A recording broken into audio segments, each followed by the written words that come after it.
Bom dia, boa tarde, boa noite. Vamos iniciar aqui mais uma aula da Herbis Cursos, beleza?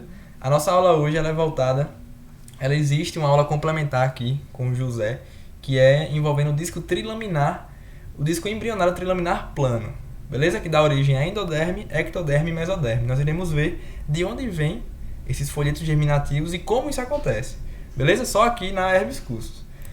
Então, dando início à nossa aula, né, da Herbis Cursos, folhetos germinativos ou embrionários, beleza? Isso acontece quando, Kaique, na terceira semana de desenvolvimento embrionário, ou seja, ainda é um embrião, ainda não é feto. O rápido desenvolvimento do embrião, a partir do disco embrionário trilaminar, durante a terceira semana, é caracterizado por aparecimento da linha primitiva, que nós iremos comentar hoje, desenvolvimento da notocorda, né, que não é o foco dessa aula, porém acontece, e diferenciação das três camadas germinativas. Então existe uma relação aqui entre o aparecimento da linha primitiva e as três camadas germinativas, beleza? Que é justamente o nosso enfoque da aula. Tudo isso quando cair na terceira semana de desenvolvimento embrionário. E qual é o marco? O marco dessa semana é a gastrulação. Gastrulação é o processo pelo qual as três camadas germinativas são estabelecidas nos embriões. Então, se vocês quiserem lembrar ou anotar, né, o conceito de gastrulação é processo pelo qual surgem os três folhetos embrionários. Beleza? E eles são o que, Kaique? São os precursores de todos os tecidos embrionários e da orientação axial, ou seja, a orientação em que irá se desenvolver o feto. Beleza? Durante a gastrulação, o disco embrionário bilaminar é convertido em um disco trilaminar. Muito importante, muito importante. Podem anotar aí. Essa aula de hoje tudo é para anotar. Então, o disco que ele é bilaminar, ou seja, ele tem duas lâminas, que vocês já viram, né? O epiblasto e o hipoblasto, eles vão agora se tornar trilaminar. Vai aparecer ectoderme, mesoderme e endoderme. Beleza? Já adiantei essa informação, mas não podem esquecer. A gastrulação, ela é o início da morfogênese. E o que é a morfogênese? É o desenvolvimento da forma, é o evento mais importante da terceira semana. Então, o evento mais importante da terceira semana é a morfogênese, porque é um marco. O embrião ele deixa de ser bilaminar, passa a ser trilaminar, porém ainda plano, porém, quando ele vai desenvolvendo, ele vai começar a se curvar sobre ele mesmo, beleza? Então, esse momento de morfogênese é muito importante. E aqui nós chamamos o embrião de gástrula. As pessoas aí que acabaram o ensino médio há pouco tempo podem ter esse nome ainda fresco na mente. Mas o que é a gástrula, Kaique? É o embrião durante a terceira semana. Nós já tivemos a blástula, lá com o blastocisto. Agora nós temos a gástrula. Cuidado para não confundir os nomes. Então vamos lá. O que é que vai acontecer, Kaique, nessa gastrulação que parece ser tão difícil e que às vezes assusta? O primeiro sinal morfológico, ou seja, de forma, que muda a forma que aparece da gastrulação, é a formação, vou até mudar a cor da caneta, a formação da linha primitiva, ou seja, a linha primitiva vai aparecer na superfície do epiblasto do disco embrionário bilaminar. Essa informação é muito importante. Se vocês saírem dessa aula entendendo o que aconteceu aqui, vocês aprenderam o assunto. Então, o primeiro sinal morfológico é o aparecimento da linha primitiva. Aonde é que essa linha aparece? Na superfície do epiblasto, na região medial, beleza? No começo da terceira semana, uma faixa linear espessada do epiblasto aparece caudamente no plano mediano do aspecto dorsal do disco embrionário. Então, olhem onde ela aparece. Na questão do epiblasto, lembrem do epiblasto, né? Tem o hipoblasto embaixo e o epiblasto em cima, beleza? Então, na parede do epiblasto, caudamente no plano mediano do aspecto dorsal do disco embrionário, aparece essa faixa linear espessa de células, que é a linha primitiva. Plano mediano, né? Tá ali no meio do aspecto dorsal, podem ver aqui embaixo para facilitar. E ele é caudal, ou seja, aqui é cranial, aqui já vai vir a ser cranial, né? Esse aspecto, e esse aspecto aqui ele é caudal. Aqui é cranial e aqui é caudal, né? Acabei me distraindo, não sei se eu falei correto, mas é isso. E dorsal, porque lembrem, ventral, dorsal. Então aqui seria a questão dorsal, essa imagem que vocês estão vendo. A linha primitiva, ela aparece como, Kaique? Uma proliferação em um movimento das células do epiblasto para o mediano do disco embrionário. Então, as células do epiblasto, elas vão se proliferar e vão fazer um movimento ali em direção ao plano mediano do aspecto dorsal do disco embrionário. Então, botem na cabeça, linha primitiva vai surgir porque as células vão se proliferar e vão se movimentar em direção ao plano mediano do aspecto dorsal do disco embrionário. Aí que isso é quase uma letra de música. É quase letra de música, eu tenho que lembrar. Então, percebam aqui na imagem, linha primitiva. Aqui ela já está com um sulco, certo? Mas ela surge justamente nesse intuito. Deixa eu ver se na próxima imagem... Esse assunto se torna difícil porque ele é pouco palpável na nossa realidade. Mas, aqui, a linha primitiva. Percebem que é uma linha? Ela sai daqui... Deixa eu botar o laser para vocês verem, acompanharem o laser. Ela sai daqui, ó, do aspecto caudal e ela sobe até o nó primitivo, que é isso aqui que nós já iremos comentar, certo? A linha primitiva é essa linha aqui que surgiu. Por que surgiu, Kaique? Uma proliferação e movimento de células de onde? Do próprio epiblasto. Show? Percebam sobre outra perspectiva, né? Agora no corte nesse plano, que a linha primitiva ela surge aqui onde está o meu laser, e ela vai em direção para lá. Lembre que é uma visão 3D e ela consegue ser percebida aqui também. E aqui também tranquilamente. Então essa é a linha primitiva. Enquanto isso acontece, simultaneamente, um sulco estreito, chamado sulco primitivo, se desenvolve na linha primitiva e é contínuo com uma pequena depressão no nó primitivo, a fosseta primitiva. Aí você fala, Kaique, agora você me xingou, eu não entendi nada. Que tanto primitivo que é sulco, fosseta. Então, calma. Vimos que surgiu a linha primitiva. Show, Kaique. Linha primitiva eu entendi. Você falou que ali as células vão se proliferar, se desenvolver e vão se amutuar formando uma linha. Essa parte eu entendi. Ao longo dessa linha vai surgir um sulco. O que é um sulco? Seria uma espécie de buraco.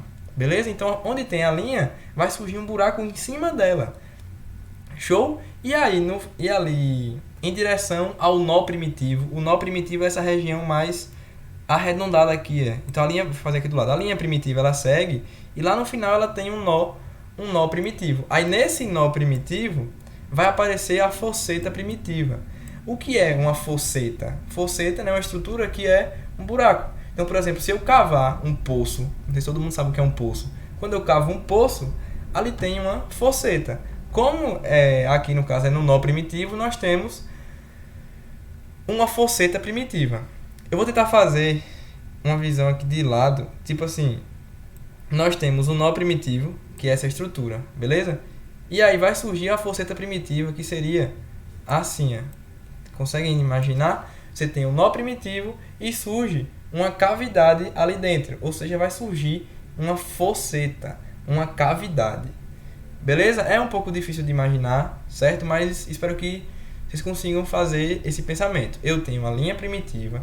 Ao redor, aí em cima da linha, Kaique disse que vai sair um buraco. É como se eu cavasse naquela linha.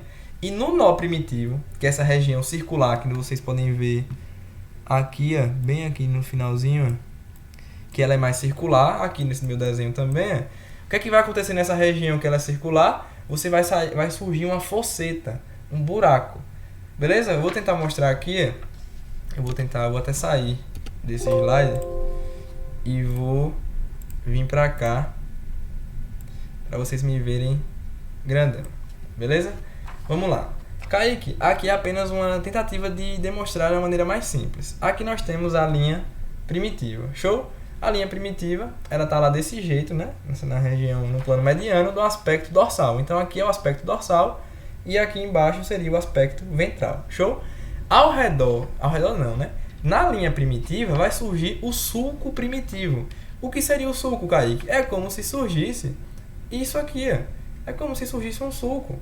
Vai surgir um buraco. Percebem como é interessante? Então esse aqui é o sulco primitivo. E quem é essa linha aí dentro, Kaique?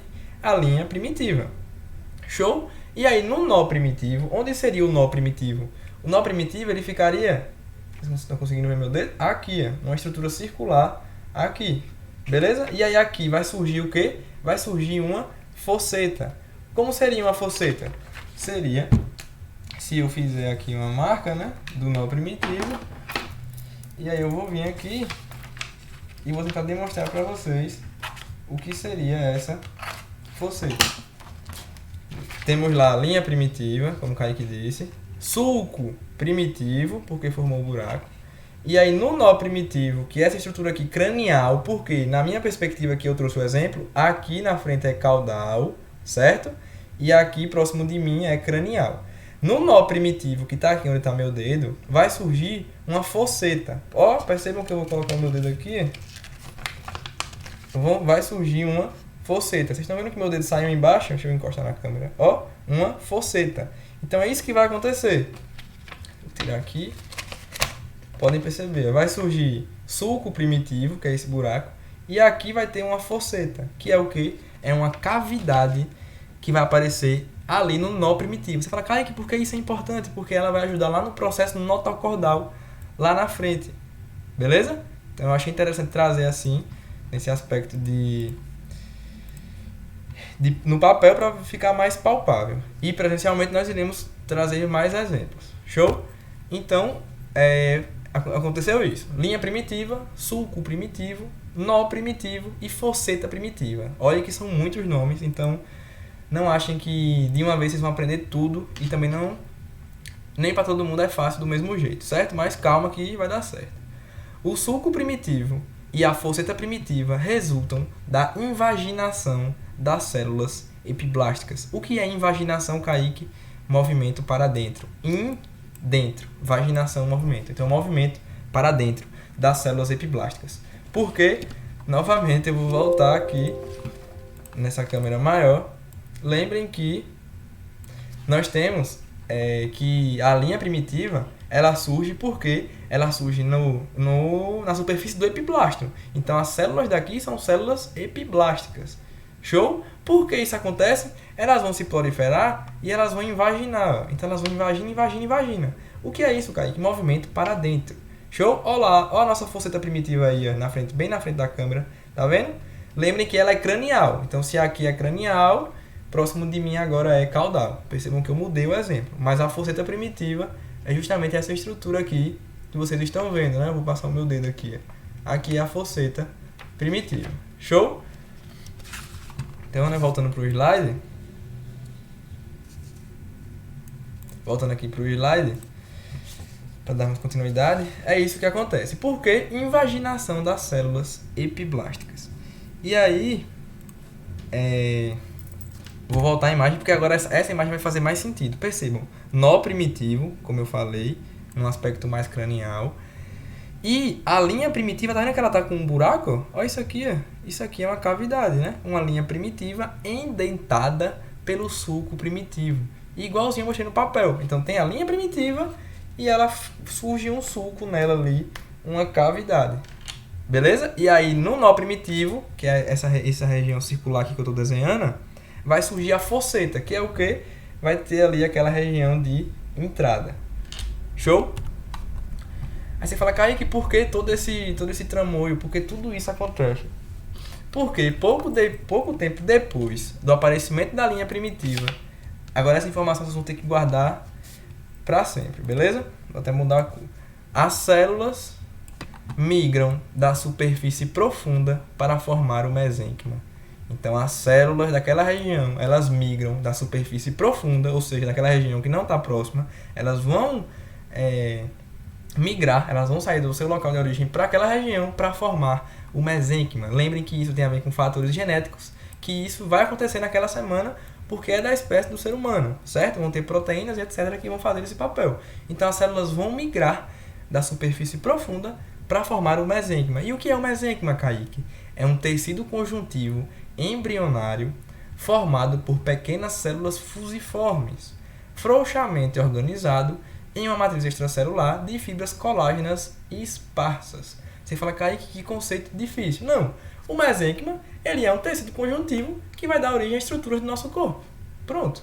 Certo? Você tem que entender, obviamente, que ele tem matriz extracelular e tem fibras colágenas para dar a sua estabilização. Porém, o mesênquima, ele é justamente o que dá origem a diversos órgãos e tecidos do seu corpo. E de onde é que aparece, Kaique? É uma migração de células da superfície profunda do epiblasto, certo? O mesênquima forma, ó, como eu falei, os tecidos de sustentação do embrião, assim como a maior parte dos tecidos conjuntivos do corpo e a trama de tecido conjuntivo das glândulas. Aqui, né, não é tão importante, mas para vocês entenderem o que ele dá origem, que nós vamos ver no próximo slide. Uma parte do mesênquima forma o mesoblasto, que vai vir a ser, que é, né, o mesoderma indiferenciado, que vai dar origem ao mesoderma intraembrionário. E aí, muito cuidado nessa hora, porque vocês devem ter visto que existe o mesoderma extraembrionário. Esse aqui é o mesoderma intraembrionário. Então, o mesoderma intraembrionário só vai surgir nesse momento. O que vocês viram lá na segunda semana e etc. é extraembrionário, certo? E lembrem de onde é que apareceu tudo isso, Kaique? Dessa migração de células da superfície profunda. E aí aqui esse último parágrafo ele também é crucial, né? Ele é muito importante, inclusive, salvo engano, eu vou diminuir aqui um pouco. Esse último parágrafo ele é muito importante. As células do epiblasto, ó, destaquem, do epiblasto, bem como as do nó primitivo e de outras partes da linha primitiva, deslocam, ó, Kaique, as células do epiblasto deslocam as células do hipoblasto, formando o endoderma embrionário no teto da vesícula umbilical.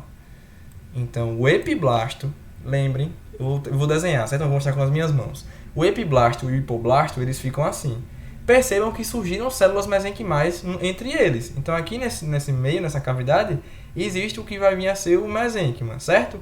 As células do epiblasto, essa mão de cima, elas vão deslocar o hipoblasto para baixo. Com isso, essa região aqui de baixo agora, na verdade, não é mais hipoblasto. Não é mais hipoblasto. Agora é endoderma embrionário, certo? Enquanto isso, a minha mão de cima também não é mais epiblasto. Agora é ectoderma embrionário. Então percebam, vou voltar. Tava junto, epiblasto e hipoblasto. As células empurraram, virou endoderma e a de cima ectoderma. E o meio, Kaique, mesoderma. Olhem que lindo. Acabamos de explicar de onde surgiram os três folhetos. Ectoderma, no meio, mesoderma e embaixo, endoderma. E lembrem que abaixo do endoderma tem aqui a vesícula umbilical. Por isso que ele fala que fica no teto da vesícula. Show? Eu vou tentar desenhar, beleza? Me perdoem que eu não sou muito bom. Aqui, esse desenho aqui é na segunda semana de desenvolvimento. Percebam, esses azuis aqui, ó, esses azuis aqui, Kaique, é o que? Epiblasto. Esses amarelos aqui embaixo, porra, Kaique, você fez tudo da mesma cor, aí você não ajuda, né, gente? Deixa eu mudar aqui a cor.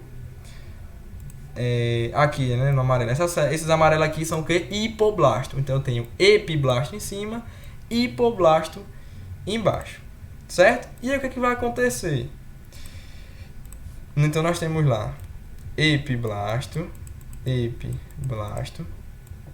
e hipoblasto.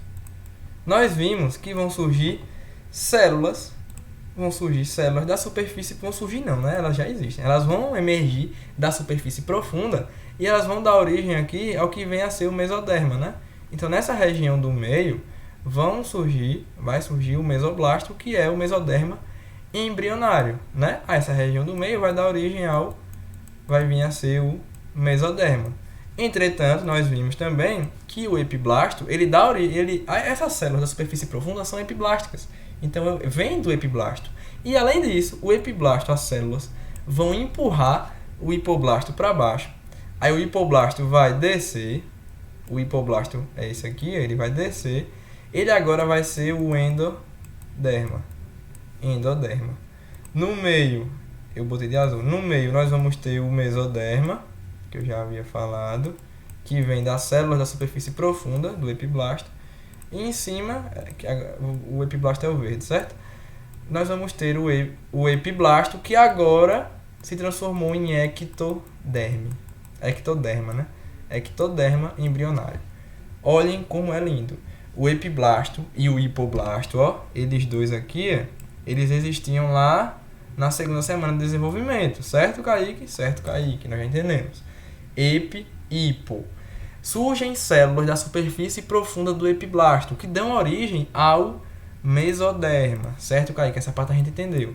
E além disso, as células do epiblasto vão empurrar as células do hipoblasto para baixo. Quando eles empurram para baixo, o hipoblasto passa a ser endoderma embrionário, o mesoderma continua como mesoderma e o epiblasto agora se chama ectoderma embrionário. Beleza? Então, Kaique, quer dizer que o mesoderma ele surge, porque ainda não tinha, isso. O epiblasto agora é ectoderma, isso. E o hipoblasto agora é endoderma, isso. Não está errado, certo? Só que percebam que tudo isso aconteceu por causa de quem, Kaique? Por causa do epiblasto. Então, na verdade, né, as células que dão origem a todos os folhetos, não origem não, mas que repercutem na origem de todos os folhetos são as células do epiblasto. Isso que vocês acabaram de ver é muito importante, é muito crucial para a prova e entender todo o assunto. Certo? Então voltem, vejam de novo, tirem print. Mas é muito importante esse raciocínio. Espero que tenham conseguido entender. Na próxima imagem, vocês vão ver como isso fica nítido.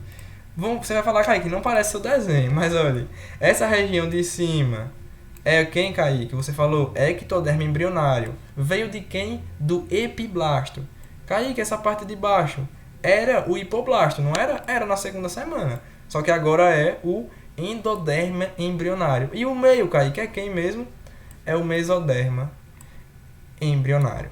Beleza? E percebam, ó, células mesenquimais em migração. E lembrem que elas migram, elas vêm da superfície profunda, elas migram ao redor ali do corpo do embrião, porque elas são células mesenquimais, né, que vão dar origem a diversas estruturas. Show? Então, ectoderma, mesoderma e endoderma. Percebam que esse desenho, óbvio que o meu está bem abaixo, mas é bem parecido com esse daqui. E percebam que, ó, quem está embaixo aqui é a vesícula. Então, a gente fala que o endoderma, que é aqui, vocês estão vendo aqui, eu estou riscando, fica no teto da vesícula. Por quê, Kaique? Porque a vesícula umbilical está aqui embaixo. Lembrem que tem vesícula primária, aí depois vai ter a vesícula secundária, e aí justamente que é a vesícula umbilical que vai dar continuidade como anexo fetal. Show? Espero que tenha dado para entender essa parte, que ela é um pouquinho mais complicada. E aqui vem a parte decoreba, né? Nem tudo é só flores, mas nós temos que saber o que cada folheto, cada camada germinativa dá origem. Fala sério, Kaique, eu vou ter que lembrar? Infelizmente sim. Infelizmente, assim, se você ficar sempre repetindo e quando você entende o raciocínio, tudo fica mais fácil. De antemão, eu já vou dar algumas dicas. O ectoderma, ele geralmente dá origem a estruturas nervosas, certo? Essa região aqui, verde, do ectoderma, dá origem a estruturas nervosas. O mesoderma dá origem, como ele fica na parte de dentro, a muitos órgãos, há muita dessa parte funcional. E o endoderma dá origem a muito revestimento. Perceba que faz sentido, né? Se você for pelos nomes. Beleza? Mas é um pouco decoreba, por mais que tenha essas dicasinhas. Vocês podem perceber também padrões nas origens. Quer ver? Vamos lá. Ectoderma. Dá origem ao sistema nervoso central. Pronto. Aqui não pode esquecer. Dá origem ao sistema nervoso central. Muito importante. Ao sistema nervoso periférico também. Epitélio sensorial dos olhos, das orelhas e do nariz. Percebam que tudo sensorial. Ó, o padrão. A epiderme, obviamente, seus anexos. Glândulas mamárias, hipófise, glândulas subcutâneas e esmalte dos dentes. Show. Você vê que são várias. Precisa lembrar de todas, Kaique? Não, mas, por exemplo, hipófise é interessante você lembrar. Epiderme e seus anexos é interessante. Sistema nervoso é interessante porque são muito marcantes. As células da crista neural, lembrem de neurulação, nós vamos ter pregas neurais, sulco neural, cristas neurais. As cristas, né, as células da cristas, elas são derivadas do neuroectoderma. Elas originam, né, ou participam da formação de múltiplos órgãos, como células da medula espinhal, nervos cranianos, do nervo 5. Aí você fala, cara, que eu tenho que lembrar isso aqui? Ainda não, certo? Apenas para vocês perceberem ao que dá origem. Nervo 5, nervo 7, 9, 10, que é o vago, glossofaríngeo e assim vai. E dos gânglios autônomos. As células mielinizantes do sistema nervoso periférico, as células pigmentárias da derme, os músculos, os tecidos conjuntivos e os ossos originados dos arcos faríngeos. Ó, que informação muito específica. Então percebem que é muito específico.